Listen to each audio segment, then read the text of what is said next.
Welcome kayo dito sa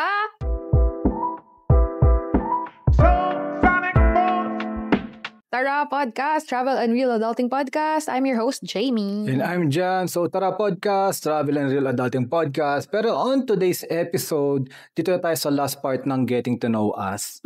Tapusin na natin dito kasi ito yung pinakapasabog eh. Wow, may pasabog. Yeah, kasi for context, yung first and second, tukol yun sa parang kasal ba? Oo, kasal. Tayo sa kasal, proposal, tapos honeymoon, nakwento pa natin yun. Tapos, ano susunod doon? Siyempre, yung yung adulting phase, di ba? Lahat ng kasal, so dapat, magli-live-in yan talaga, no? Parang tayo. So, nabanggit mo doon sa nakaraang episode na tumira muna tayo kala daddy. Oo, nakitira muna tayo sa parents mo. Kasi wala po kaming mana guys. Wala kaming bahay pa, no? Oo, wala kami yung parang malaking savings para makapag-down agad or makabili ng bahay. Unlike yung iba, no? Yung mga yayamanin nating mga friends. Oo, yung ibang swerte may regalo ko sa inyo sa kasal nyo, bahay at lupa or kondo. Wow! Saya siguro nun. Oo nga. Hindi ko naranasan yun. Tayo, di natin naranasan. Kasi nga, hindi naman tayo galing tayo contractor.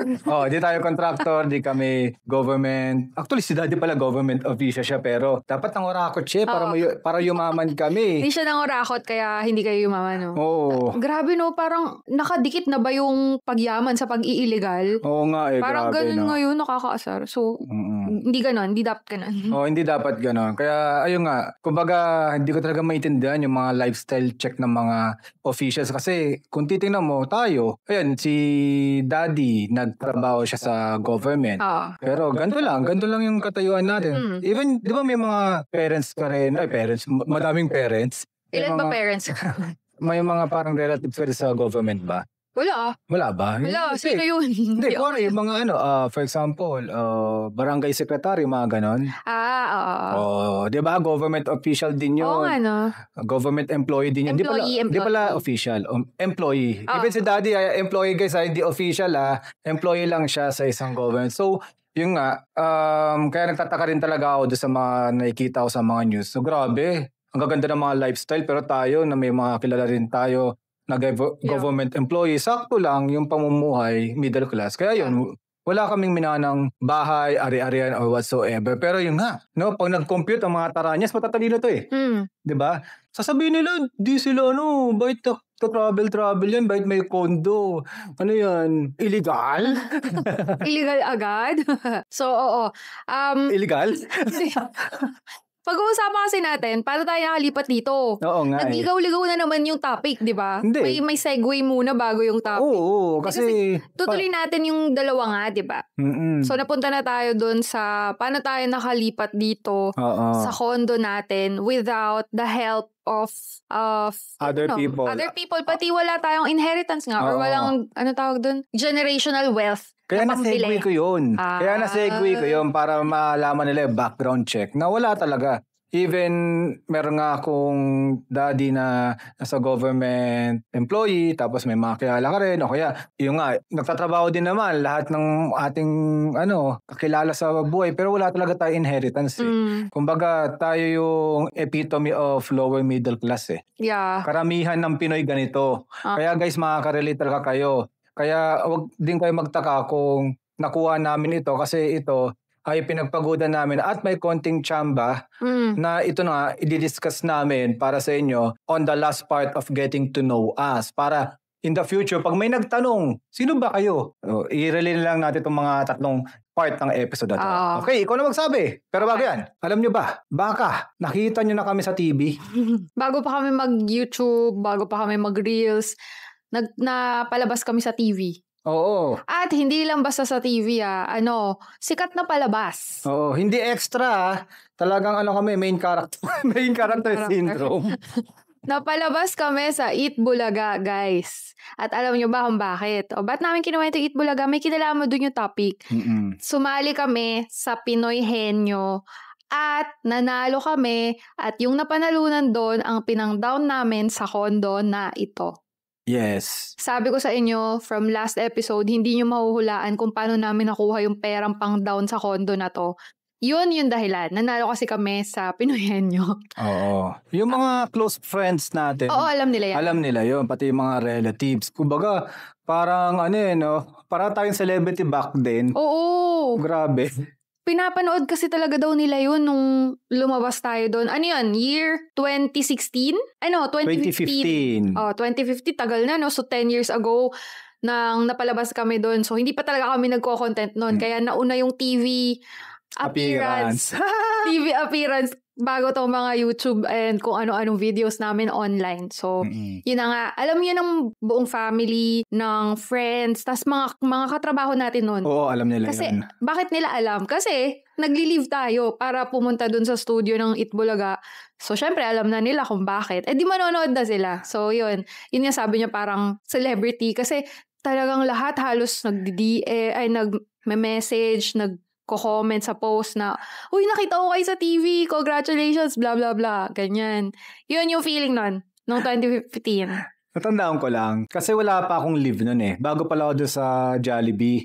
Bago ka pa lang ba? Oo, 2014 ako doon eh. So, nagpaalam lang ako sa boss ko noon.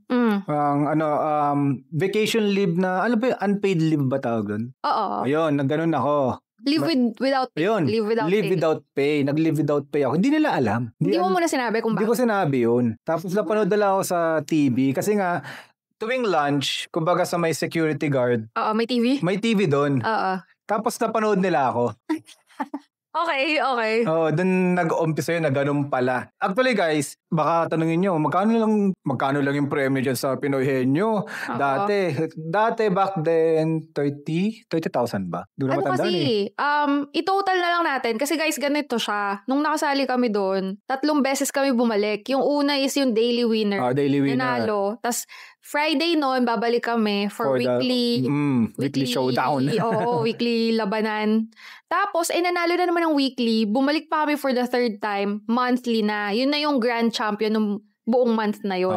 So, ang total, around 270,000 pesos.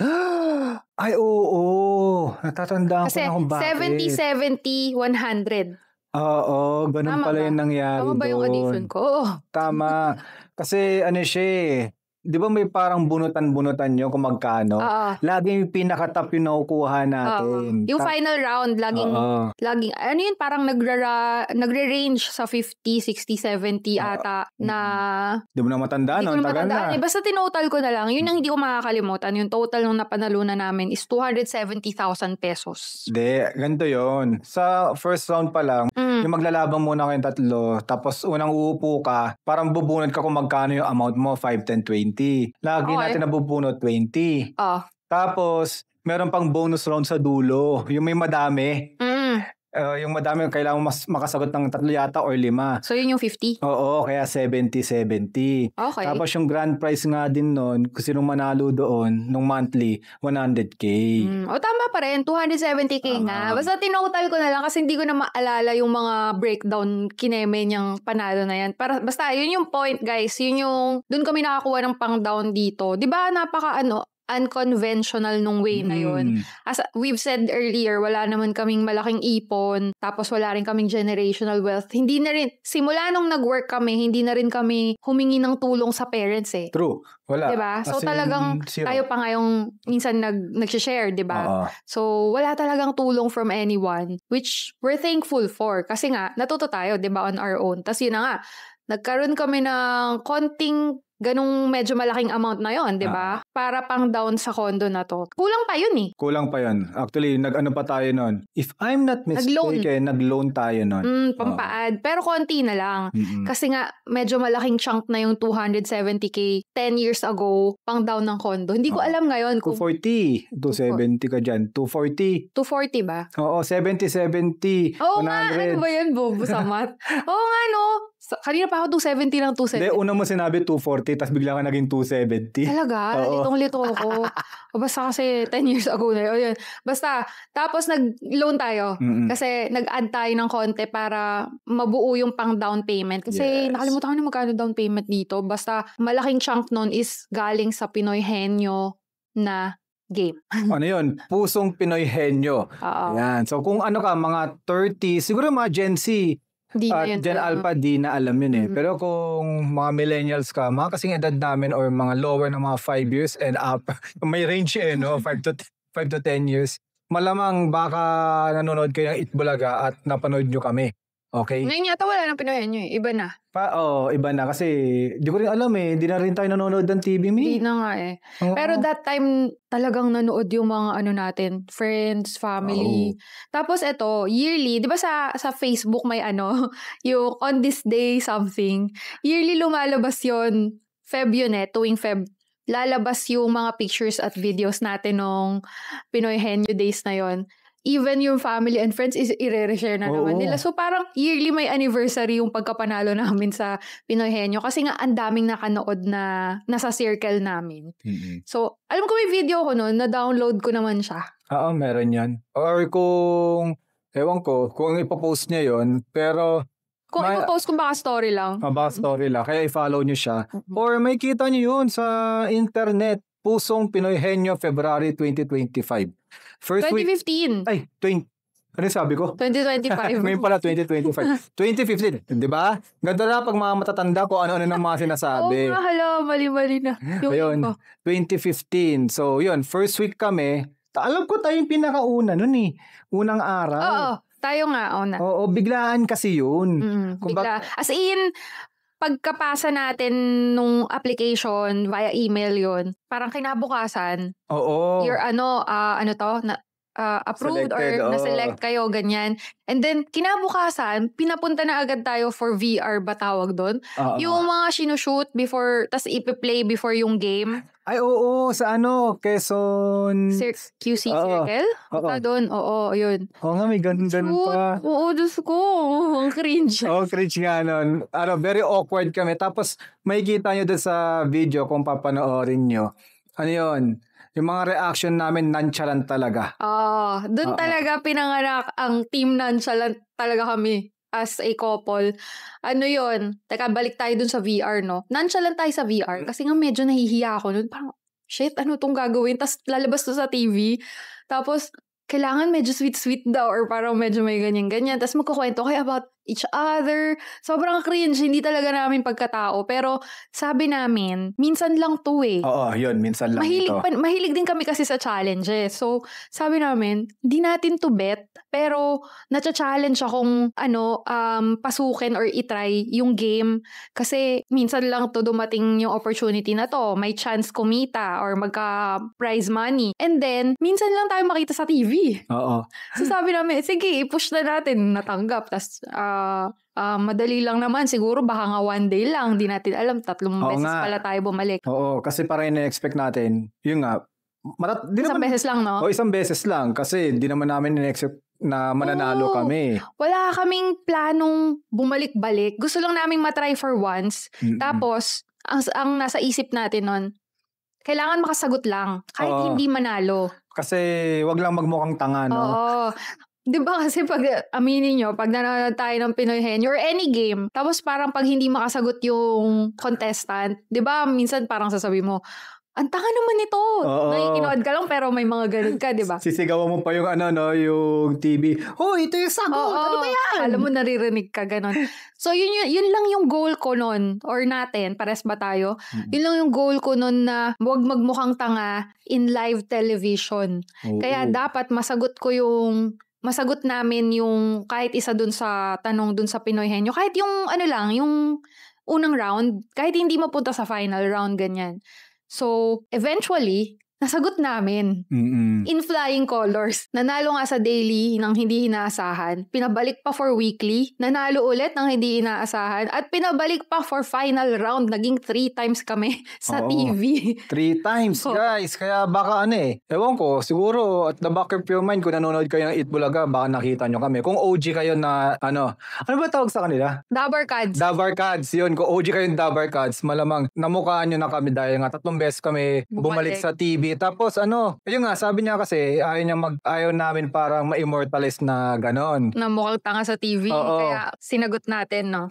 Pero nakakatawa kasi, parang immortalize din yung mga answer ko dun eh. Oo. Diba? Kakaiba yung mga, guys, kung sa Hindi ko lang alam kasi pangit naman kung maglalagay tayo dito bigla ng clip no? Podcast to. Kwento mo na lang. Ayun, ikakwento ko na lang sana, no, kumbaga, kung mahagilap nila? Kung mahanap nyo or follow nyo lang. Malamang ipopost siya sa story yon. Lagi yon. Actually, immortalize yon. Kung paano sinagot yung for example lang, menudo nakalagay dito eh. Alam nyo guys kung paano ko sinagot yon. Kung ba, nagtatanong ka, parang, ano ba to? Kain, ulam? Di ba, mga ganun. Nakalimutan ko, no? Lunch ba to? Blah, blah, blah, di ba? Tapos, nung dumating sa lunch, sabi ko, paborito ko ba to? Bang! Di ba? Alam mo yun, kumbaga unconventional yung tanong, sasabihin mo, paborito ko ba to? Syempre, sumagot siya, oo, menudo. Ding, ding, ding. Mga ganon. Meron pa. Yung isa naman, yung ipis.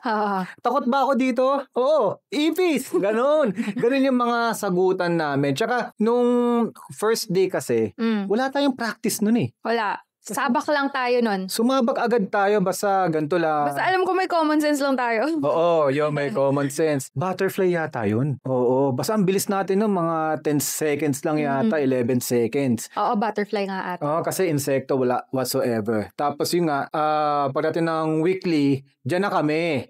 Yan na yung medyo tayo nag-aaral. Talagang namin, tinake yan yung challenge na yan. Talagang nag-training kami. Training, 'di ba? Ganon. Monday tayo unang nanalo. Nung nanalo, 'di ba sabi ko kanina, parang ayoko naman tong gawing parang ayoko siyang hindi ko naman inaasahang manalo dito. Gusto ko lang makasagot. Nanalo nga kami nung daily. So, Monday 'yon. So, Friday pinapabalik kami for weekly. May ilang araw tayo bago bumalik. Nag-decide na kami, nandito na tayo eh. Parang pagbutihin pa. Para yung weekly is mas maganda yung result. Yung mas alam mo na.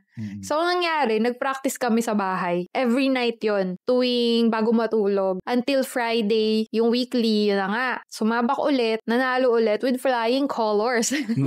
Tapos, yun, pinapabalik na kami sa monthly. Yun. So, 3 linggo yun, guys. So, nag-training ulit kami. Nandiyan na yung mga training. Nun training eh.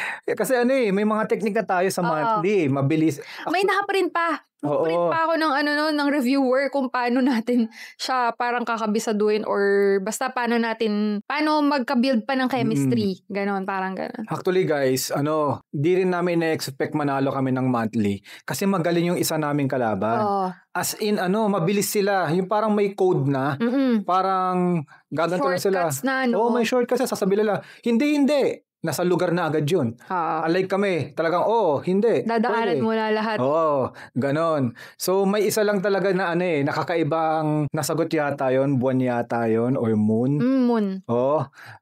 Actually, yun ang naging, kumbaga, yun ang naging grand. Winning piece. Winning piece. Mabilis namin nasagot kasi pinaractice natin yun. What if may kalawakan na, bagay siya. Pero, bagay nga ba siya? Lugar yun. Basta yun. Di ba parang napaka-weird ilagay saan mo lalagay na category yung moon or buwan? Di naman siya place dito. Di ba? Outside na siya. So, parang kami lang yung nakasagot nung word na yon, moon. Pinamabilis yon. Tapos nagtay tayo doon sa pinakamaraming nasagot. Pero ang kinuha yung pinamabilis na sagot. Na nauna. Which is yung moon. So, yun? Galing nun. Nagalingan sa sarili. Na, eto pa kasi, parang feeling ko for us talaga yung pagkapanalo. Obsessed ako sa moon. Uy, grabe obsessed. Hindi naman obsessed. Favorite ko ang moon. As in, tuwing nakikita ko siya, minsan kinakausap ko. Ang weird ko. Kinakausap ko yung buwan. Basta alam ko, gustong-gusto ko yung itsura niya. Any shape, any color, basta moon, gustong-gusto ko siya. So, tas yun pa yung naging winning piece namin sa Pinoy Henyo, tas kami lang yung nakasagot. Kaya sabi ko, para sa atin nga to Parang ganung, may ganung ako nun, ganung pag-iisip that time. So, ayun, ganon. So, yun. Ang saya kaya. Ang saya sumali dun. Tapos, pa siya? Immortalized in a good way.